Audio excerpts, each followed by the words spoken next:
très bien compris. Oui, c'est une valeur du sport qui seront retransmises après dans les valeurs professionnelles. Alors, vous avez bien développé le gain mental, le gain moral aussi. Et vous m'avez répondu aussi à la question que je n'ai encore pas posée, que je pose donc rétrospectivement. Eh bien, gagne-t-on à pratiquer plusieurs sports conjointement? Vous venez d'y répondre. Absolument, mais vous n'avez pas toujours pas posé la question qui est... Non, mais... Généralement, lorsqu'on embauche un cycliste, on parle de quoi? Du... Dopage. Dopage. Comment? Du dopage. Ah, du dopage, oui. Voilà. C'est amusant que vous n'ayez pas parlé. Voilà.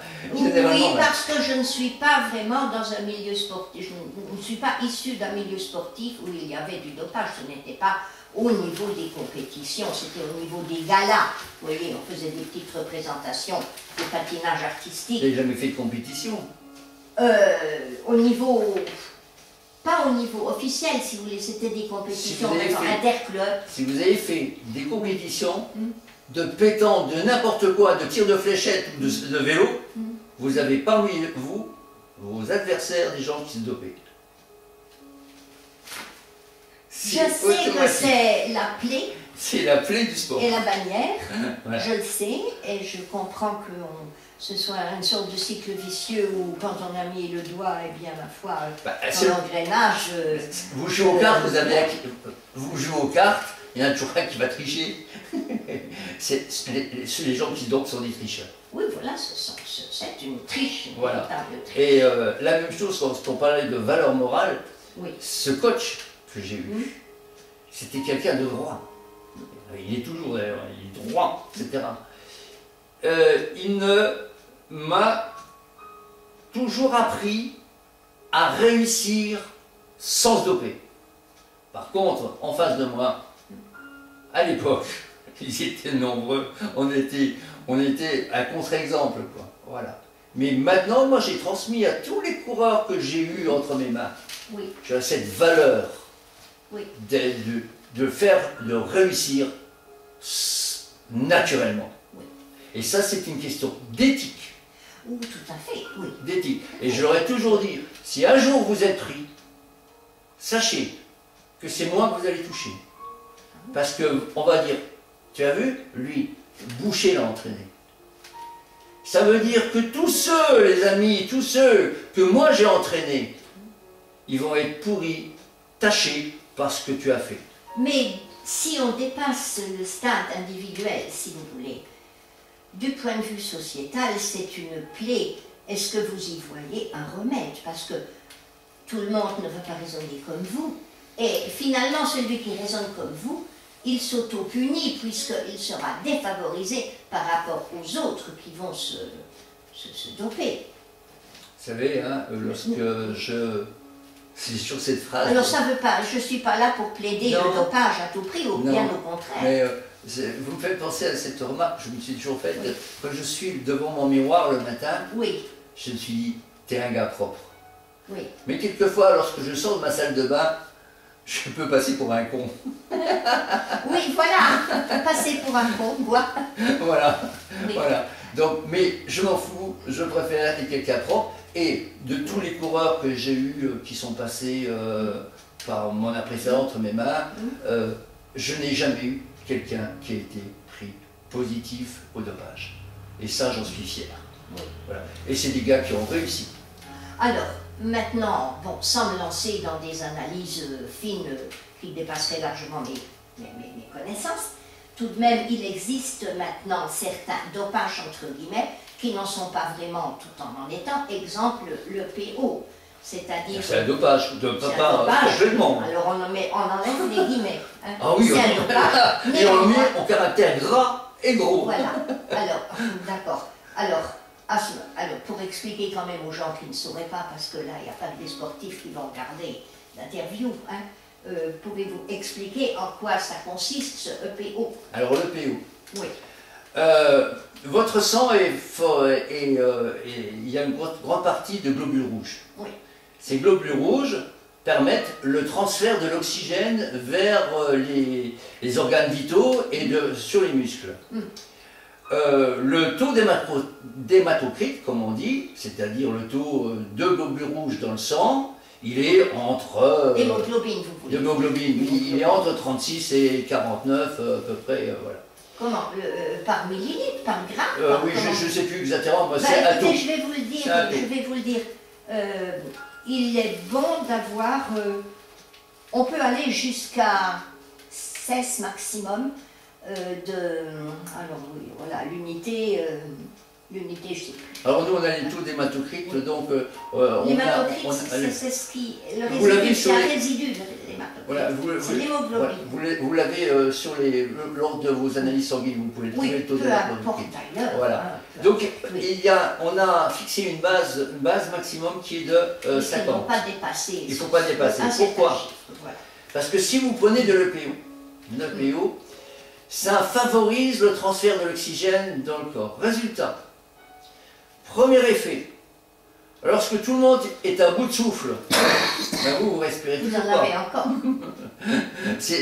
Lorsque vous regardez certaines étapes du Tour de France avec Armstrong et le Rouge, etc., vous êtes abasourdi par des gars qui montent des côtes comme des mobylettes sans respirer. Oui, alors enfin, c'est une image. Non, mais c'est vraiment sans respirer, c'est-à-dire qu'ils sont promenades. Voilà, ils sont promenades. Vous seriez déjà en train sur la route, quatre fers en l'air, etc. Déjà ça, il y a aussi le taux de récupération. Le taux de récupération, il est très, il permet donc le lendemain d'une étape, vous êtes tout frais alors que les autres, ils n'ont toujours pas récupéré. Seulement si on les met en altitude, à la montagne, ça change rien. 2-3 000 mètres. Il n'y a plus besoin. Non, mais ils n'ont pas pris de sans le PO. Ça, c'est une forme d'entraînement, voilà. En effet. C'est de faire des stages en haute montagne, en altitude. Voilà. Ça, c'est... on voit plus de globules, voilà. plus d'hémoglobine. Là, on est sur le naturel. Oui, oui. L'autre solution... Oui, mais c'est quand même, entre guillemets... non, ça fait partie de l'entraînement, ça. Oui, mais tout le monde ne peut pas se payer des sports d'hiver. Tout le monde ne peut pas se payer à vélo pour faire du sport. Oui, d'accord. Voilà. Il faut être logique. Il faut être logique. Donc à un moment, vous pouvez faire des stages. De toute manière, il suffit d'aller dans les Alpes. Hein. Voilà. Oui, oui, et à ce moment-là, notre corps qui est plus riche en hémoglobine... Qui demande, comme il y a raréfaction de l'oxygène en altitude, il va créer plus d'hémoglobine, plus d'hématocrite. C'est-à-dire que lorsque vous redescendez en plaine, vous êtes en pleine force. En pleine force. Et vous avez moins besoin que les autres de faire des exactement, vous avez des réserves qui vont s'user, qui vont disparaître avec le temps. Bon, après, il y a l'autre solution, c'est les poches de sang. C'est-à-dire que vous faites une transfusion sanguine avec un sang qui a été...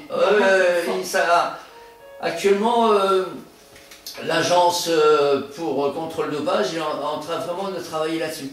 Parce qu'il y en a... Oui, justement. Alors, est-ce que c'est considéré ou pas comme un dopage? C'est un dopage. Oui, c'est quand même artificiel. Oui, c'est un produit qui vient de l'extérieur. Oui. Tout produit qui vient de l'extérieur. Mais son propre sang, il paraît. Oui, mais il a été enrichi à l'extérieur et il est réintroduit dans le... Voilà. Ben voilà. Donc s'il est réintroduit, c'est du dopage. Ouais. Alors, oui, eh bien, votre réponse sera sûrement très complexe. Ma question est un peu simpliste finalement. Y a-t-il des sports plus recommandés que d'autres? Alors, il y a... Et dans quel cas? Alors voilà, c'est ça. Dans quel cas? Dans quel cas? Il y a des sports qui sont... Ça dépend... Comment dire? Ça dépend de l'âge, ça dépend aussi des possibilités physiques. Vous n'allez pas demander à quelqu'un qui est en surpoids d'aller courir. Voilà. Par exemple. Voilà. Pourquoi? Parce qu'il va des retomber sur les hanches, sur les genoux, sur les chevilles. Voilà. Oui. Alors par contre, on peut lui faire de la marche à cette personne parce que il y a un déroulé, il y a moins de choc, avec des bonnes chaussures un petit peu amortissantes, ça se passe bien. Voilà, voilà par exemple. Des sports qui...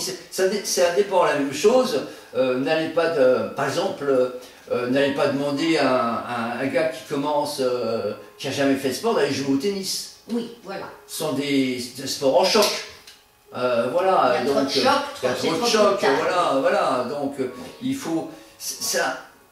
tous les sports sont bons, mais il y a des sports qui ne sont pas adaptés à une personne. Voilà.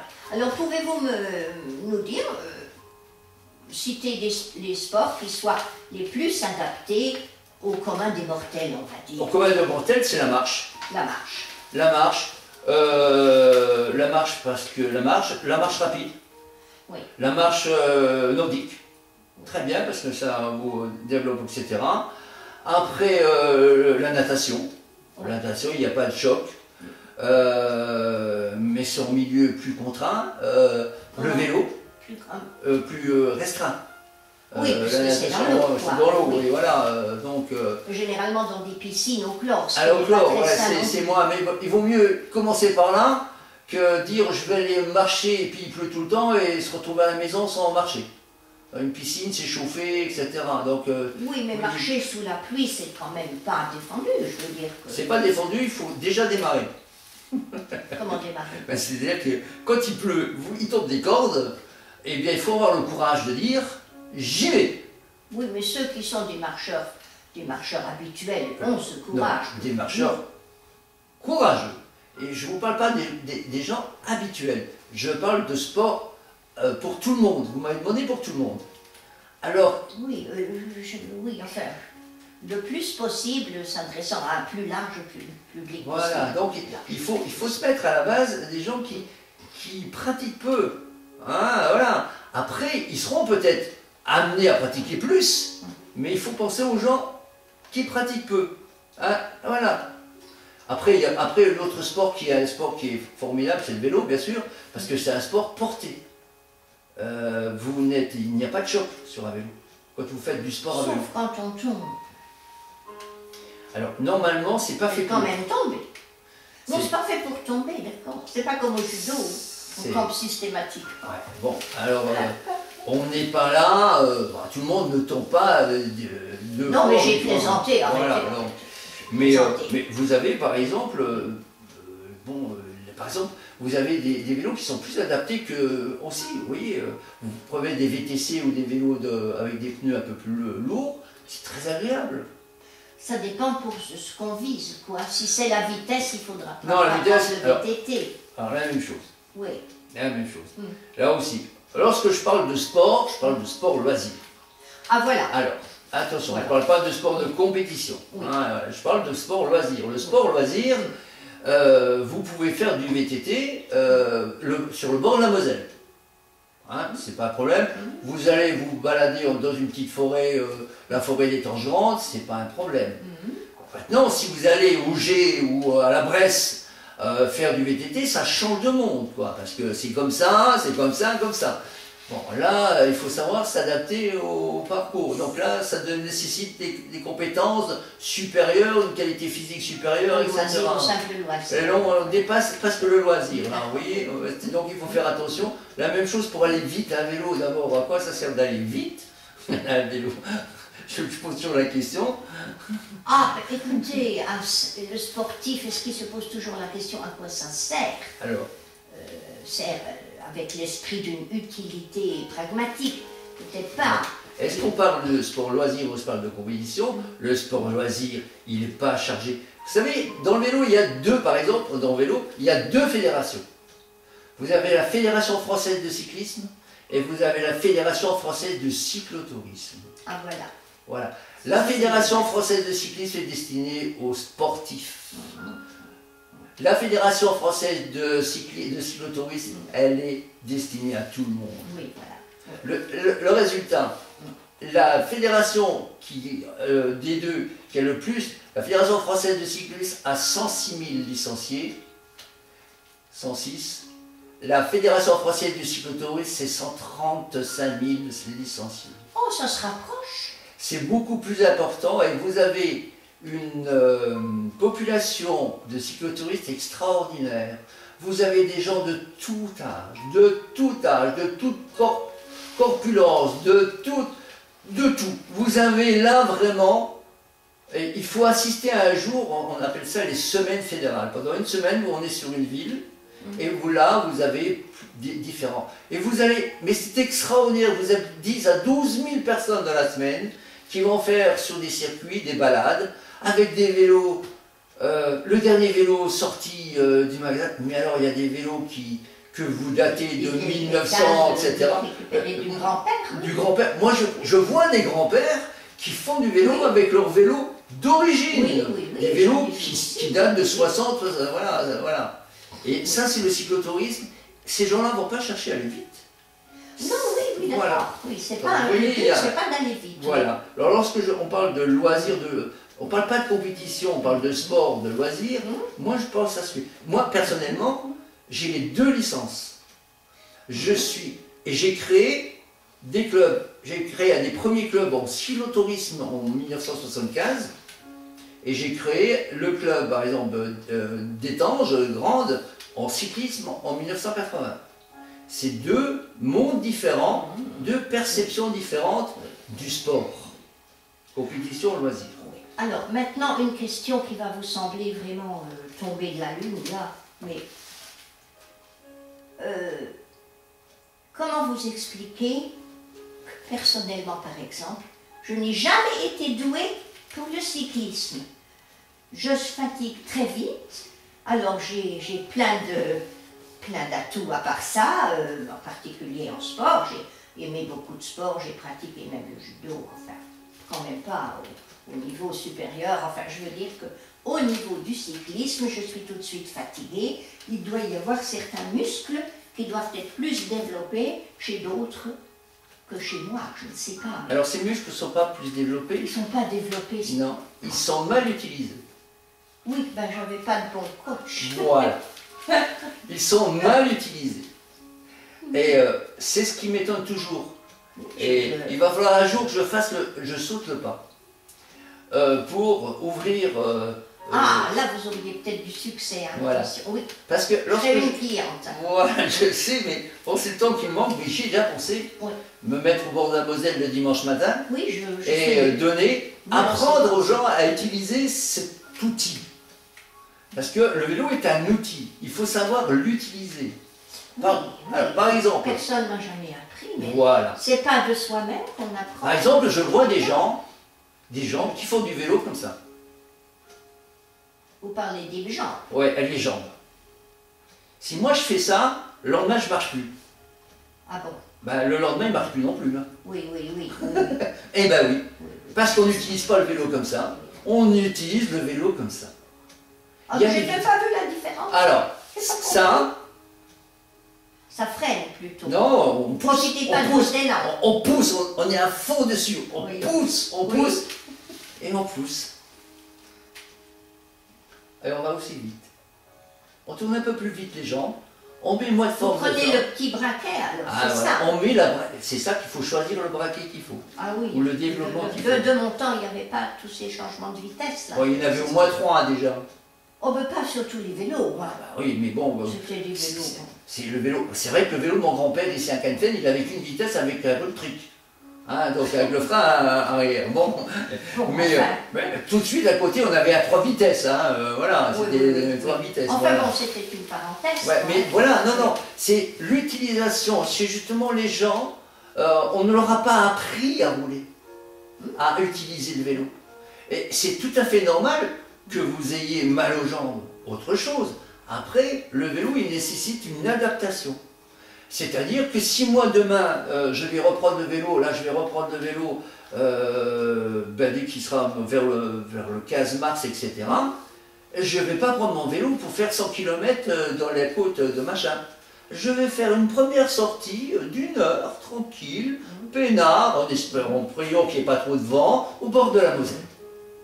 Et puis après, je vais faire 1h10, 1h15, et au bout d'un moment, je pourrais faire 2 heures, 3 heures, 5 heures, 7 heures de vélo. Alors, il y a tout de même, parmi les multiples personnes... Alors, je n'ai pas répondu tout à fait à la chose. Oui. Autre chose, il y a aussi des phénomènes physiologiques. Oui. Il y a des gens, on appelle ça les filières énergétiques. Oui. Il y a des gens qui sont, au niveau musculaire, au niveau énergétique, etc., très courts dans l'effort et qui n'ont pas cette endurance. Voilà, c'est ça, qui n'ont pas cette endurance. Voilà. Et le contraire. Voilà, alors l'endurance se travaille par la marche c'est un travail d'endurance. Le 100 mètres, c'est du sprint. Voilà, donc. Et c'est la même chose en vélo. On a le sprinter, on a le randonneur. Ça, voilà. c'est physiologique. Donc, et on physiologique change pas. aussi, on pourra rien changer. Oui. Hein, je ne ferai pas d'un sprinter un grimpeur. Hein, on le voit bien dans tous les France. C'est pas les mêmes. Les uns, ils sont comme ça, morphologiques. Ils pèsent, ils font 1,70 m pour 60 ou 56 kg, 60 kg. L'autre côté, il fait 1,70 m, mais pour 89 kg. Il ne se prend pas la même chose. Par contre, celui-là, celui qui fait 89 kg sur piste, vous pouvez toujours lui courir après, mais dans les montées, il va rester en bas.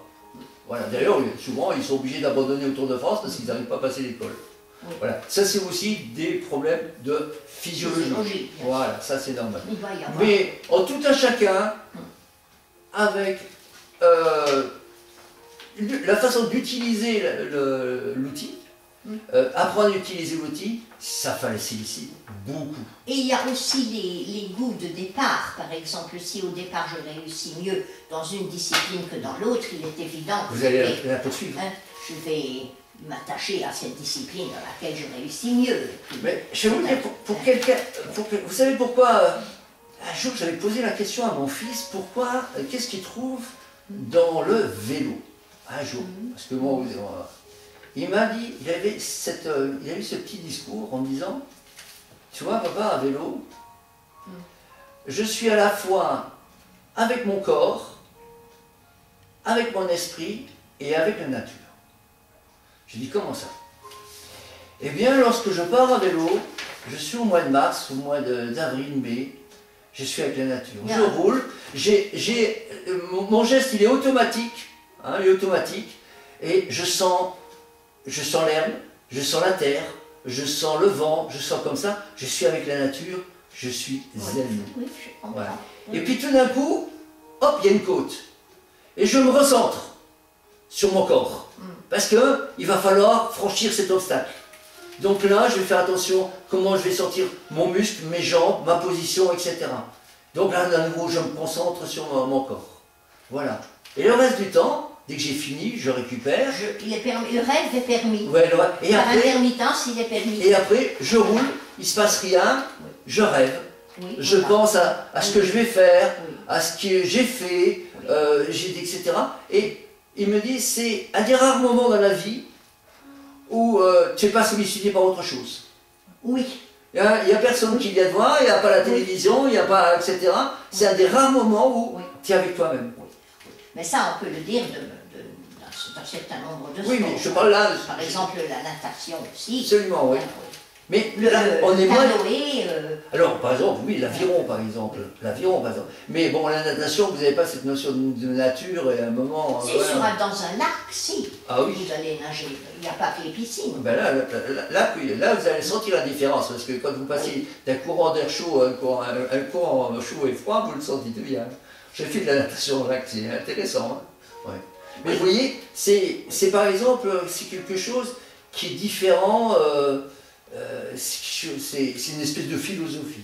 Voilà. Finalement, en quelque sorte, vous plaidez contre les sports en chambre, là. Oui, ben, moi j'arrive pas à comprendre ça, c'est un truc.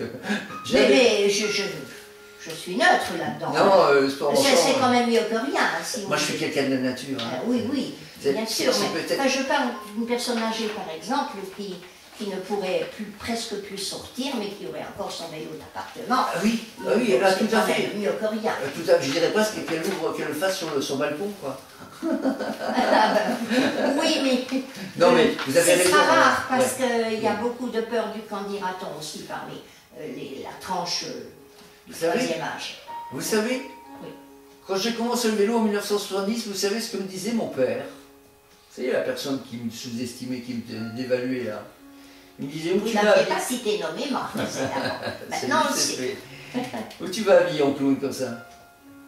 Comment? Il me disait toujours, mais où tu vas habiller en clown comme ça? En clown. Pourquoi en clown? Parce qu'il estimait, parce qu'il estimait que le condirat-on, c'est qu'est-ce que tu fais? Ah oui, d'accord, oui. Oui, ben si vous regardez à ça, vous n'allez pas très loin. Oui, voilà la réponse pour ça, la personne âgée qui met son vélo sur le balcon.